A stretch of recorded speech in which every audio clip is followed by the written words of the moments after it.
Hello guys, welcome back to another video of Indian polity, and today we are going to start chapter 5, that is union and its territory. Okay, so let's begin. Article 1 to 4 part 1 of the constitution deal with the union and its territory. Article 1 to 4 part 1 किससे deal करता है? Union और इसकी territory. Union of states. Article 1 describes India, that is Bharat, as a union of states rather than a federation of states. This provision deals with two things: one, name of the country, and two, type of polity. Okay, article 1 क्या बताता है? India को भारत भी कहा जाता है, और जो इंडिया है वो यूनियन स्टेट्स है, ना कि federation of states. There was no unanimity in the constitution assembly with regard to the name of the country. So some members suggested that the traditional name Bharat, while other advocated the modern name, that is India. Hence, the Constituent Assembly had to adopt a mix of both India, that is Bharat. कुछ लोगों का मानना था कि मतलब ऐसा कोई सबकी सहमति नहीं थी किसी एक नाम पर. कुछ लोगों का कहना था कि नहीं, पहला नाम हमारा भारत कंटिन्यू होना चाहिए. कुछ का कहना था नहीं, मॉडर्न नेम इंडिया ही ठीक है. तो हमारे कॉन्स्टिट्यूएंट मेकर्स ने दोनों को ही अडॉप्ट कर लिया, India that is Bharat.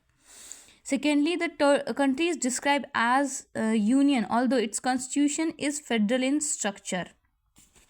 According to B.R. Ambedkar, the phrase union of states has been preferred to federation of states for two reasons. The phrase union of states has been preferred to federation of states for two reasons. One, the Indian federation is not the result of an agreement among the states like the American federation. And two, the states have no right to secede from the federation. Bharat Ambedkar ji ने explain करा कि हमने union of states phrase को क्यों adopt किया, ना कि federation of states. क्यों? इसका दो मतलब है. इंडिया जो है, इंडिया एज अ यूनियन, इसका मतलब दो चीज़ है कि जो इंडियन फेडरेशन है वो स्टेट्स के बीच में कोई एग्रीमेंट नहीं हुआ कि मतलब, and as a result India as a union बना, जैसे कि अमेरिकन फेडरेशन में है. और दूसरा, स्टेट्स के पास कोई राइट नहीं है कि इंडिया से अलग, मतलब यूनियन से अलग होना. ठीक है, the federation is an union because it is indestructible. Bharat में जो स्टेट्स हैं वो अलग, इंडिया से अलग नहीं जा सकते हैं. ठीक है, the country is an integral whole and divided into different states only for the convenience of administration. अगर जैसे आंध्र प्रदेश से जैसे कि तेलंगाना बना, ठीक है, यूपी से उत्तराखंड बना, तो इसका सिर्फ सोल मोटो यही था कि बेटर वे में एडमिनिस्टर किया जा सके, वहाँ का ग्रोथ एंड डेवलपमेंट को और अच्छा किया जा सके. और ऐसा मतलब कोई सेपरेटिस्ट टेंडेंसी को बढ़ावा नहीं दिया गया हमारे कॉन्स्टिट्यूशन मेकर्स द्वारा. ठीक है, सो इसीलिए इंडिया को कहा जाता है India is a union of destructible union of destructible states. According to article 1, the territory of India can be classified into three categories: union territories of the states, union territories, and territories that may be acquired by the government of India at any time. Bharat article 1 के according India की तीन territories हैं: territories of states, union territories, and जो ऐसी territories जो कि government of India future में acquire करेगी.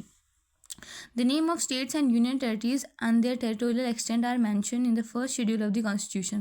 जो states और union territories हैं उनके territorial extent क्या है, first schedule of the constitution में मैंशनड है. ठीक है, at present there are 28 states and 8 union territories. The provision of the constitution pertaining to the states are applicable to all the states in the same manner.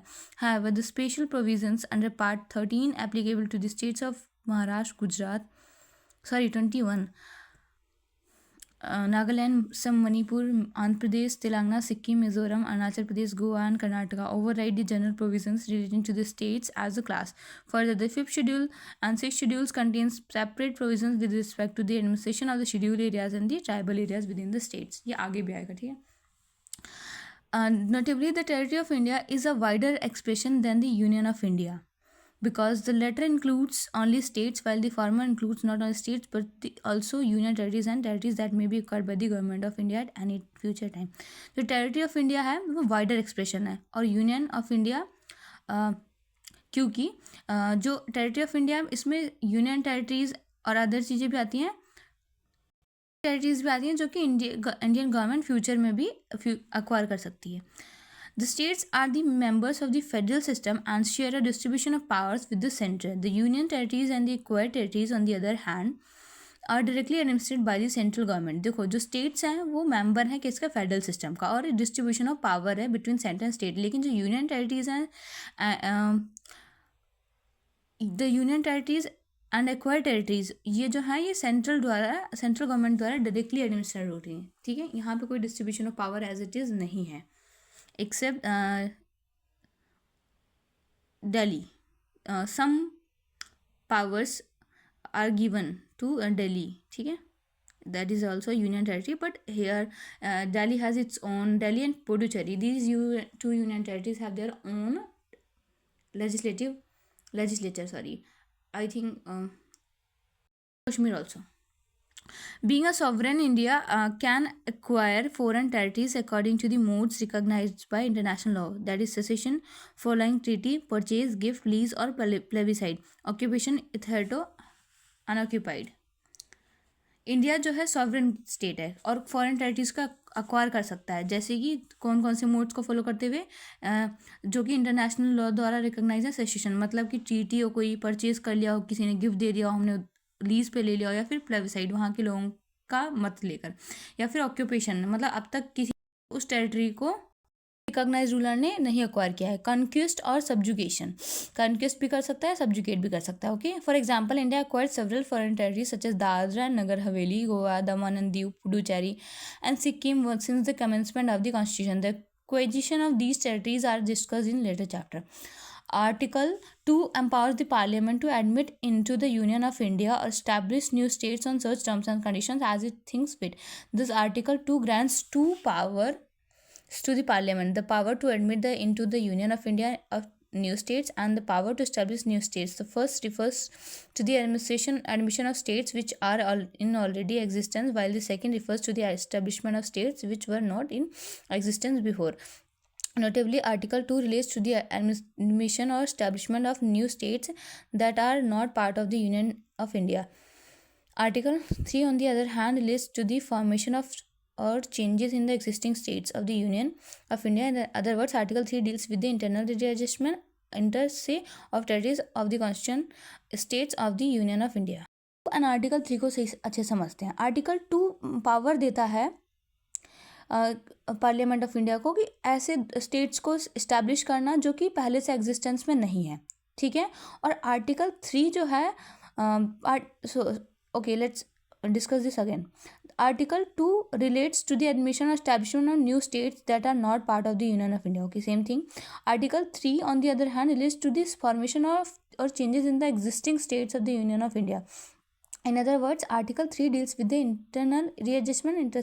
Okay, Article 2 जो है वो मतलब नए states को जो अभी इंडिया के part नहीं है उनको इस्टेब्लिश एडमिट करने के लिए बात करता है, ठीक है।